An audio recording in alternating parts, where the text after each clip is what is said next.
Peduli dengan masa depan penyandang disabilitas, Tarian Ningsih, wanita asal Trenggalek, Jawa Timur, mengabdikan dirinya untuk para penyandang disabilitas.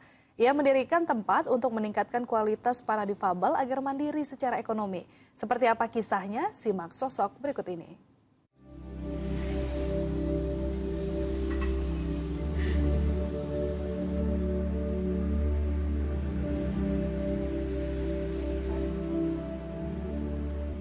Inilah rutinitas setiap hari di Yayasan Penyandang Disabilitas Naema, sebuah yayasan bagi para penyandang disabilitas di kota Trenggalek, Jawa Timur. Selain sebagai tempat berkumpul dan bersosialisasi bagi para difabel, berbagai pelatihan juga dilakukan di tempat ini.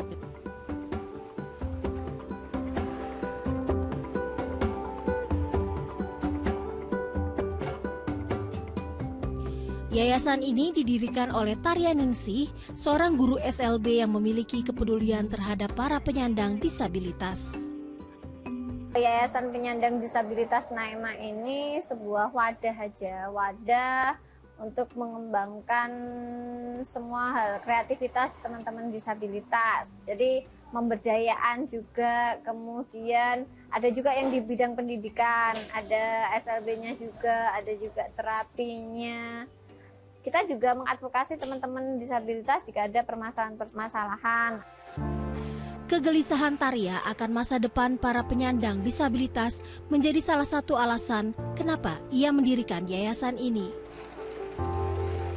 Awalnya karena saya menjadi guru, kemudian ternyata saya mencetak pengangguran. Nah, ketika itu tidak bisa dilakukan di sekolah, di luar harus ada wadah juga untuk pengembangan potensi ini, untuk pemberdayaan teman-teman disabilitas ini. Jadi kalau di sekolah tidak leluasa karena memang bidangnya pendidikan kan, khusus seperti itu, akhirnya saya membuat yayasan sendiri. Berbagai kegiatan yang diselenggarakan di yayasan ini bertujuan untuk mempersiapkan para penyandang disabilitas untuk bisa hidup mandiri. Kalau tujuan didirikan yayasan ini sebenarnya visinya itu menjadikan disabilitas smart seperti itu. Jadi disabilitas yang profesional, mandiri, kemudian religius seperti itu, kreatif. Nah, untuk mewujudkan kesejahteraan yang bermartabat. Jadi mereka merdeka secara ekonominya juga, bisa hidup berdampingan di masyarakat. Bukan karena orang memandangnya kasihan saja, tapi memang mereka bisa berdaya dan bisa berkarya. Bagi Tarya, bangku pendidikan dan berbagai macam keterampilan belum cukup menjamin masa depan para difabel. Tarya kemudian berusaha mencari cara untuk mengintegrasikan antara pelatihan keterampilan dengan kebutuhan lapangan pekerjaan. Dan hal ini ia tuangkan dalam disertasi program doktor yang sedang diselesaikannya dan mengambil lokasi penelitian di 6 SLB di Trenggalek dan Tulung Agung, Jawa Timur. Saya melihat dia adalah sosok pejuang yang luar biasa untuk anak-anak berkebutuhan khusus. Jadi tidak hanya untuk memikirkan bagaimana mereka dalam pembelajaran, tetapi ke depannya nanti seperti apa, setelah lepas dari sekolah seperti apa, bagaimana mereka bisa mandiri dalam hidup secara ekonomi maupun secara sosial. Kiprah Tarya dalam memperjuangkan kesetaraan dan kemandirian para penyandang disabilitas tak melulu tentang pelatihan keterampilan. Ia bahkan membangun perumahan bagi para difabel yang diberi nama kawasan inklusif.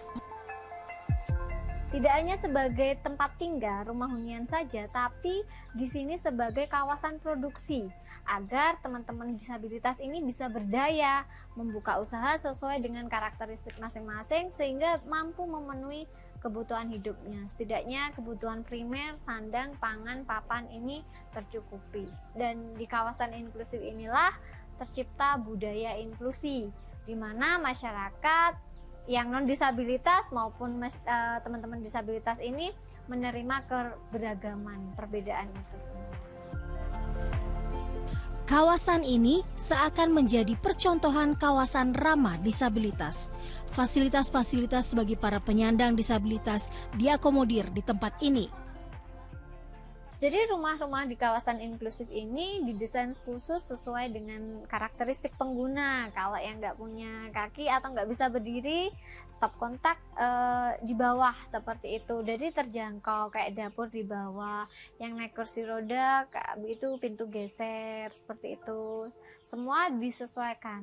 Nah, tidak hanya itu, rumah ini kan punya prinsip satu rumah satu usaha. Jadi setiap rumah depannya seperti ruko, kayak ada kaca, jadi terlihat usaha-usahanya. Itu yang kedua. Kemudian di kawasan ini juga unik karena memang inklusif. Inklusif itu artinya kan mencakup semua, tidak ada perbedaan, tidak ada diskriminasi. Jadi di kawasan ini disabilitas, non disabilitas, masyarakat itu hidup berdampingan tanpa ada diskriminasi.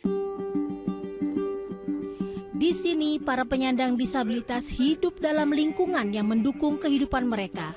Harapannya, mereka bisa mandiri dan bersosialisasi dengan masyarakat sekitar. Kampus inklusif ini sudah ada 3 tahun. Sebelumnya dulu di yayasan. Ya, senang bisa punya rumah sendiri, bisa mandiri. Ya, karena banyak teman sama lingkungan juga mendukung. Perasaan saya alhamdulillah senang karena bisa memiliki rumah sendiri, menjadi hak milik sendiri. Karena waktu itu baru pertama kali menikah langsung tinggal di sini.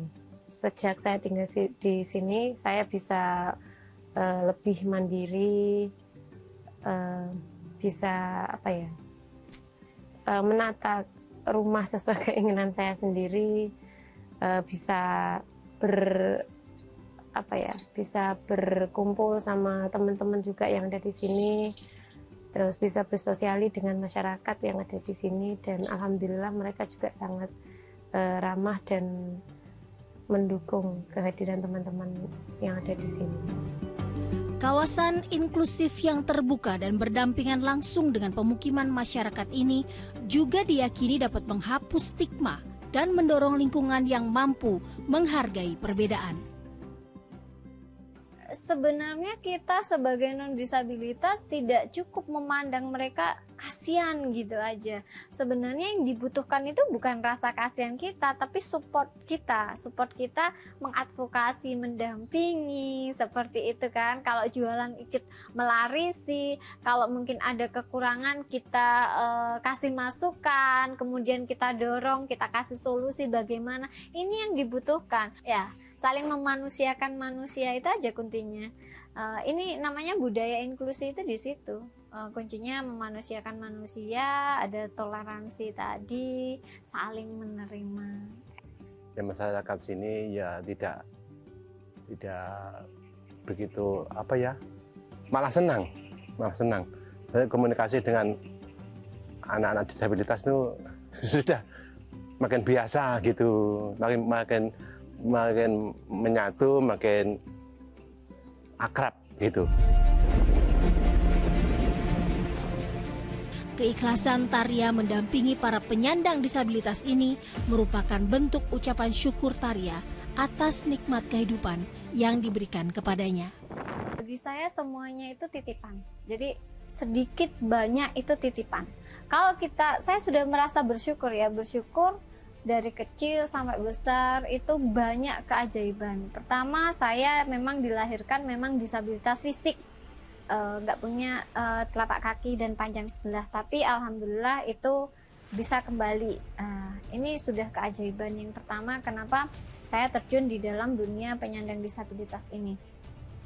Kemudian rasa syukur yang kedua, saya merasa diberi kemampuan yang lebih, bakat yang lebih. Nah, jadi ini harus bermanfaat biar Allah itu nggak rugi nyiptain kita. Kalau kita diberi kemampuan cuman untuk diri kita sendiri, itu kayaknya rugi yang nyiptakan. Jadi setidaknya manusia itu, sebaik-baiknya manusia itu adalah manusia yang bisa bermanfaat dengan orang lain.